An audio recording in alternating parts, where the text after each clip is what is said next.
राजस्थान में विधानसभा चुनाव को लेकर तैयारियां जोरों शोरों पर है और इसी को लेकर आम आदमी पार्टी भी अब मैदान में उतर चुकी है। बीजेपी कांग्रेस के साथ में अब राजस्थान में आम आदमी पार्टी ने भी अपनी पैठ बनाने की पूरी तैयारी कर ली है। इसी को लेकर आज हमारे साथ मौजूद है आम आदमी पार्टी की महिला प्रदेश अध्यक्ष गायत्री विष्णु जी। स्वागत है आपका पीके टाइम्स न्यूज में। थैंक यू सो मच पूजा जी, धन्यवाद। कार्यक्रम की शुरुआत से पहले हम आपसे आपकी जीवनी के बारे में जानना चाहते जी, थैंक यू सो मच पूजा जी। मेरा नाम गायत्री बिश्नोई है और मैं मूल रूप से बाड़मेर से हूँ। भलीसर गांव है हमारा, बाड़मेर के बिल्कुल पास में ही।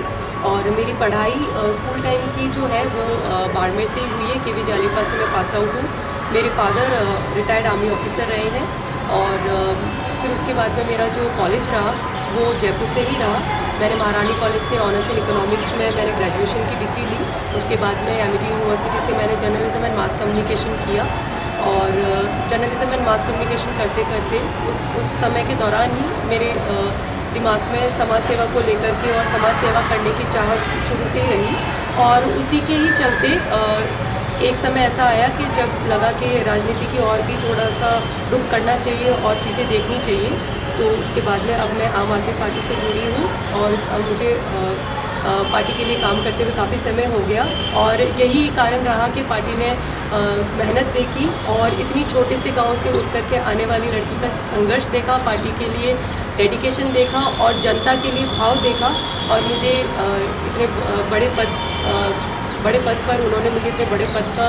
गायत्री जी, मेरा अगला सवाल, आपने आम आदमी पार्टी ही क्यों ज्वाइन किया, जबकि बीजेपी पार्टी भी है, कांग्रेस पार्टी भी है और राजस्थान में तो दोनों पार्टियों का दबदबा है, फिर आपने आम आदमी पार्टी क्यों ज्वाइन किया? जी, आपने बिल्कुल सही कहा कि दोनों पार्टियों का दबदबा है राजस्थान में। और बीजेपी और कांग्रेस की अगर बात करें, मैं जितने समय से इनको पढ़ते आई हूँ, देखती आई हूँ और इनका काम देखते आई हूँ, ये एक अगर मैं बहुत ही अपने निजी अगर मैं विचार रखूँ तो मैंने देखा कि बहुत ही ज़्यादा स्वार्थ की पार्टी है ये। कांग्रेस में जैसे देखेंगे कि केवल पदभार के लिए या केवल एमएलए बनने के लिए, मंत्री बनने के लिए आपस में किस तरीके से लड़ाइयाँ हैं, उनमें आपस में ही गुटबाजियाँ चलती हैं। 5 साल अब सरकार का समय समाप्त होने वाला है, आप खुद भी देखिए क्या काम किया है, आपस में ही लड़ते रहे। किसी को सत्ता चाहिए, किसी को मंत्री का पद चाहिए, किसी को, मतलब अगर देखा जाए, मतलब ये सिर्फ मेरे ही विचार नहीं रहेंगे। मेरे ख्याल से आम जनता जो भी देख रही है वो खुद भी बहुत अच्छे से समझ रही है कि जनता की भलाई के लिए पार्टियां हैं नहीं, ये सिर्फ अपने निजी स्वार्थ के लिए है। इनको सिर्फ पोजीशन से मतलब है, इनको आम जनता की समस्याओं से कोई लेना देना नहीं है। वहीं बीजेपी की अगर बात करें तो बीजेपी की भी स्थिति सेम तरीके की दिख रही है हमें। कभी लग रहा है कि सीपी जोशी जी का रहेगा, कभी लगता है कि वसुंधरा मैडम का रहेगा, कि क्या पता इस बार चांसेस है कि अगर मैडम को नहीं दिया तो बीजेपी के चांसेस नहीं है और बीजेपी में मैडम की अगर बन नहीं रही है। इस तरीके की बहुत सारी चीज़ें हैं। तो आप जनता के लिए कब सोचोगे? आप तो अपने ही स्वार्थ की चीज़ें देखे जा रहे हो। तो ये सब चीज़ें अभी से नहीं है, ये सब चीज़ें मैं काफ़ी समय से देखती आ रही। जब ये सारी चीज़ें देखी तो हमेशा से मेरे मन में यही चीज़ थी कि ऐसी एक पार्टी और ऐसी एक विचारधारा वाली जन के हित के लिए सोचने वाली पार्टी होनी चाहिए।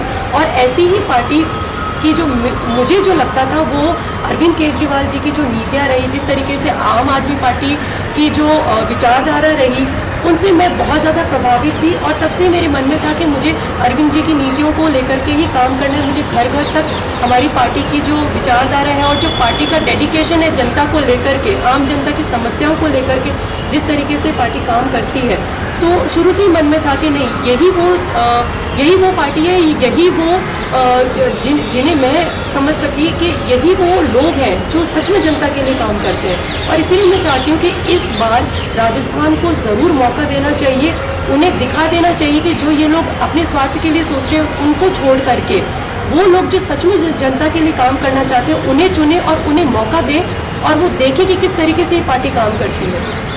देखिए, आम आदमी पार्टी है, आम आदमी पार्टी में जैसा कि हमारे मुख्यमंत्री है दिल्ली के केजरीवाल, उनका ये कहना था जब वो तिरंगा रैली में आए थे कि ये जो राजनीति की जाती है, वसुंधरा और गहलोत एक ही गुट के हैं, ये अच्छे दोस्त हैं।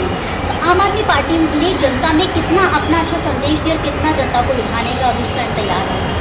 जी देखिए, नेताजी ने ये बात रैली में खुले तौर पे ये चीज़ कही थी और उनके कहने से ही और उनके कहने के से पहले से ही जनता ये चीज़ बहुत अच्छे से जानती है। जनता ये चीज़ बहुत अच्छे से जानती है कि ये दोनों पार्टियां आपस में मिली हुई है। आप खुद भी ये चीज़ जानते हो कि जब अशोक गहलोत जी की सरकार डूबने वाली थी और बिखरने वाली थी, तो सारी जनता को पता है कि वसुंधरा मैडम ने उनको सपोर्ट किया और उनकी सरकार को बचाया। अब जब मैडम की बारी आई तो ये मैडम को सपोर्ट करेंगे और उनको लेंगे। ये आपसी दोनों वो चोर चोर मौसेरा भाई जैसे जो बात होती है वही बात है। दोनों पार्टियां एक ही है। आप कांग्रेस को लाओ या बीजेपी को लेके आओ, वो अपने स्वार्थ के लिए ही काम करेगी। वो कोई जनता के हित के लिए काम नहीं करेगी और जनता ये बहुत अच्छे से जानती है। बहुत सारे आंदोलन से जब से मैं शुरू से पार्टी से जुड़ी तो मैं छोटे छोटे आंदोलनों से भी जुड़ी। मैंने CHA का भी मुद्दा देखा, CHA के लिए भी काम किया मैंने, और मैंने और भी ऐसे बहुत छोटे छोटे मुद्दे हैं। ई मित्र वालों को लेकर के भी जो प्रोटेस्ट हुआ, अभी जो डॉक्टर्स को लेकर प्रोटेस्ट हुआ, दूसरी बात अभी जो करंट वीरांगनाओं को लेकर के जिस तरीके की जो मुद्दे हुए, प्रोटेस्ट हुए, आप खुद देखोगे ये छोटे छोटे स्टंट करने के लिए आ जाते हैं, मीडिया में दिखने के लिए आ जाते हैं। इनका मोटिव बिल्कुल भी नहीं है कि हम लोग एक्चुअल में उस मुद्दे को उठाना चाहते हैं, हम विपक्ष की आवाज़ बन करके हैं। ये सिर्फ थोड़ी देर का मीडिया से एक अपनी तरफ आकर्षण करने के लिए एक छोटा सा स्टंट होता है, फिर वो गायब हो जाते हैं। अब आप अगर मैं वीरांगनाओं वाले मुद्दों की बात करूं, और मैं क्योंकि महिला प्रदेश अध्यक्ष हूँ, तो आप खुद देखिए मैम, जब ये वीरांगनाओं का मुद्दा उठा, ऑपोजिशन में बीजेपी स्ट्रांग है। कोई भी महिला नेतृत्व करने वाली पार्टी की कोई भी महिला जो स्टेट लीडर रही या फिर जो नेता रही, उसका कोई भी स्टेटमेंट आपने सुना इनको लेकर के? नहीं। वो क्यों बोलेगी? बिल्कुल महिलाओं वाली बात आई है तो आप भी एक महिला हैं और आपको आम आदमी पार्टी का प्रदेश अध्यक्ष बनाया गया है महिला बिल के लिए। मैं खुद भी एक महिला हूँ, लेकिन राजस्थान की अगर हम बात करें तो राजस्थान में राजनीति ज़्यादा होती है, महिलाओं के अत्याचारों पर कोई विशेष ध्यान नहीं दिया जाता। ऐसे में अगर आम आदमी पार्टी जीत कर राजस्थान में आती है तो उनका क्या रहेगा?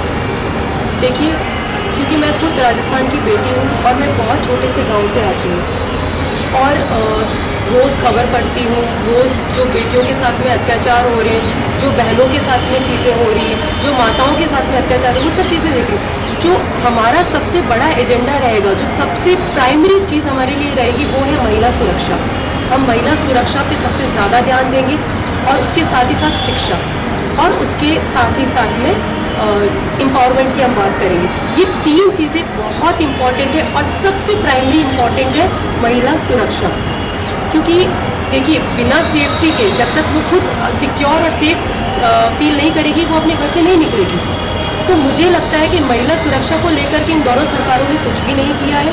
आम आदमी पार्टी को यदि मौका मिलता है तो हम लोग हमारी पार्टी इस चीज़ को दिखा देगी कि महिला किस लेवल तक जा सकती है, किस तबके को छू सकती है और कितनी ऊंचाइयां और बढ़ सकती है। आई रियली विश पूजा जी ये दोनों पार्टियां ईमानदारी से काम करती और हमारी महिलाओं के साथ में जिस तरीके की चीज़ें हो रही हैं, उनको सड़कों पे उतरना पड़ रहा है अपनी मांगे पूरी करने के लिए। अभी वो कुछ समय पहले अगर आप देखो आंगनवाड़ी को लेकर के भी अपनी वो मांगों को पूरा करने के लिए उनको भी सड़कों पर कितनी चीज़ें, कितना काम हो सकता है, पर निकम्मी सरकारें नहीं करती है। हम करेंगे वो चीज़। क्या आम आदमी पार्टी ये 5 साल बीजेपी 5 साल कांग्रेस वाली परंपरा को तोड़ पाएगी? बिल्कुल, इस बार आपको बहुत बड़ा बदलाव देखने को मिलेगा, हमें पूरा यकीन है। जिस तरीके से हमारे नेताजी श्री अरविंद केजरीवाल जी ने दिल्ली में तीसरी बार सरकार बनाई और दिल्ली में जिस तरीके के चमत्कार करके दिखाए, दिल्ली की जनता इतनी खुश है। आज पंजाब में जो उन्होंने वादे किए वो पूरे किए जा रहे हैं, वो पंजाब की जनता भी खुश है।